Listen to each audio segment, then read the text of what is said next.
मंदिर तोड़कर क्या मिलता है, दूसरों को गलत में भी सही कहकर क्या मिलता है, और ऐसा क्यों चला आ रहा है और कब तक चलता रहेगा, जरा इसको लेकर एक बार फिर से अपने मेहमानों के पास चलता हूं।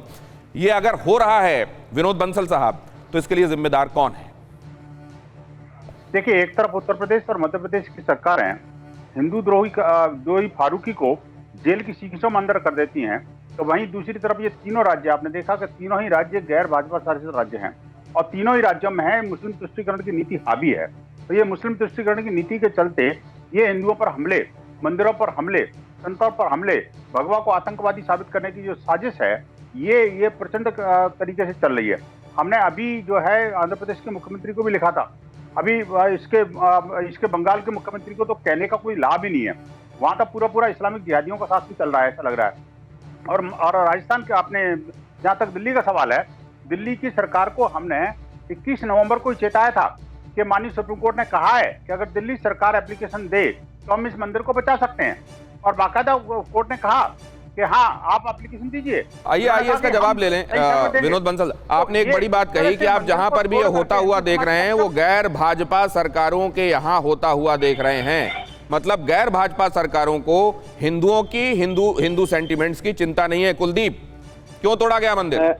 दिनेश जी, पहली बात तो इन्होंने जो कहा गैर भाजपा सरकार, मैं इनको बता दूं कि ये मुझे बताएं कि जो अभी मंदिर जो बनारस में तोड़े गए थे वहां किसकी सरकार थी? भाजपा की सरकार थी या किसी और की सरकार थी? पहली बात ये। दूसरी बात ये कि आज दिल्ली के अंदर जो भाजपा शासित एमसीडी है उसकी भ्रष्टाचार की भूख इतनी बढ़ चुकी है कि उसे भगवान के मंदिरों से भी रिश्वत चाहिए, उसे हनुमान जी के मंदिर से भी रिश्वत चाहिए। उनको रिश्वत नहीं मिलेगी तो वो मंदिर तोड़वा देंगे, अगर उन्हें वहां से रिश्वत मिल गई होती तो वो मंदिर नहीं तोड़वाते। लेकर बैठे हुए विनोद बंसल अपने हाथ में, जरा एक मिनट वो भी सुन लें कुलदीप, उसके बाद आपका पूरा जवाब लूंगा मैं। आपने कहा, आपने अपने दोनों पॉइंट रख दिए। मैंने बात तो पूरी कर लो, अभी एक सेकंड मिल दिया आपने मुझे। आप ही के पास आऊंगा ना वापस। ये मैं आपका पेपर दिखा रहा हूँ, एक ये पेपर देखिए आप, ये नॉर्थ एमसीडी आप पढ़, इसको देखिए, टाइम्स ऑफ इंडिया का पेपर है। इसमें लिखा हुआ है North MCD tells High Court it will be demolish the temple to clear way to Chandni Chowk. इन्होंने हाई कोर्ट में कहा कि हम इस मंदिर को तोड़ देंगे। इन्होंने हाई कोर्ट के अंदर कहा। ये इतने झूठे लोग हैं, थोड़ा सा रुकिए। भगवान राम के नाम पर सत्ता कब्जाने वाले लोग, ये अपने आप को हिंदू देशी बताने वाले लोग, आप इनका देखिए कि क्या कहा है सुप्रीम कोर्ट ने। चलिए अब विनोद बंसल आप बोलिए। देखिए, कोर्ट ने कहा है कि one such liberty was granted to the government of NCT of Delhi and to approach the court, and they have not taken any they have not applied for it.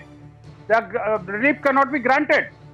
अगर government of Delhi high court को approach करती तो मंदिर बच सकता था, और इसीलिए हमने जब 22 नवंबर को डिमोलिशन का ऑर्डर हुआ था, हमने 21 नवंबर को लेटर लिखा था दिल्ली सरकार को कि माननीय मुख्यमंत्री जी हमें मिलने का समय दीजिए, माननीय मुख्यमंत्री जी हाई कोर्ट को अप्रोच करिए, मंदिर टूटने वाला है और आपके कर्मण्यता के कारण टूटने वाला है। लेकिन न तो इन्होंने समय दिया, न ही मंदिर को रोकने के लिए कोई प्रयास किया। ये बड़ा दुख है।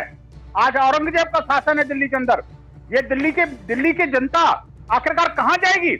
मुख्यमंत्री इस तरह से औरंगजेबी शासन को कब तक चलाते रहेंगे? अभी आप नहीं सुने जा रहे हैं, जब मैं आप पे आऊंगा तब आपकी आवाज खोली जाएगी।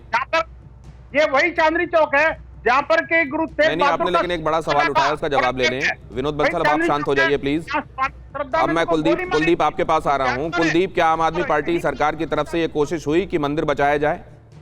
देखिए, मेरी बात सुनिए, निश्चित रूप से हम लोग शुरुआत से इस मंदिर को बचाने की लड़ाई को लड़ रहे हैं, लेकिन आपको मैं बता रहा हूँ, भाजपा ने कोर्ट में जाके कहा, इनकी भाजपा शासित एमसीडी ने कहा कि हम इसको रास्ते क्लियर करने के लिए मंदिर को तोड़ देंगे, जबकि उसके अलावा भी बहुत सारे उपाय थे। रातों रात इन लोगों ने मंदिर को डेमोलिशन कर दिया। हम लोग उसका विरोध करने गए, इन्होंने पुलिस को आगे खड़ा कर दिया। कुलदीप, मैं इनसे सवाल पूछता हूँ, ये आपने जो बात कही कि एमसीडी ने कोर्ट में ये क्यों कहा, ये मैं पूछ लूंगा, लेकिन एक बात ये बताइए कि सरकार की तरफ से ये पूछा गया था, सर्वोच्च अदालत ने पूछा था कि अगर सरकार चाहे तो अपना वर्जन इसमें रखे, और जाहिर है इससे रास्ता बनता कि मंदिर बच सकता है या नहीं, ये क्यों नहीं किया गया? दिनेश जी, मैं आपसे वही बताना चाह रहा हूँ। आप ये समझ लीजिए वो हमारा वही नहीं है, वो जो जिसके अंडर में आता है वो एमसीडी है। एमसीडी के पास जिम्मेदारी है उसकी किसी चीज को डेमोलिशन करने की, या उसकी इन्होंने जाके कोर्ट में एफिडेविट दिया, इन्होंने जाके कोर्ट में कहा कि हम इसको आप ये कह रहे हैं कि सर्वोच्च अदालत कर देंगे।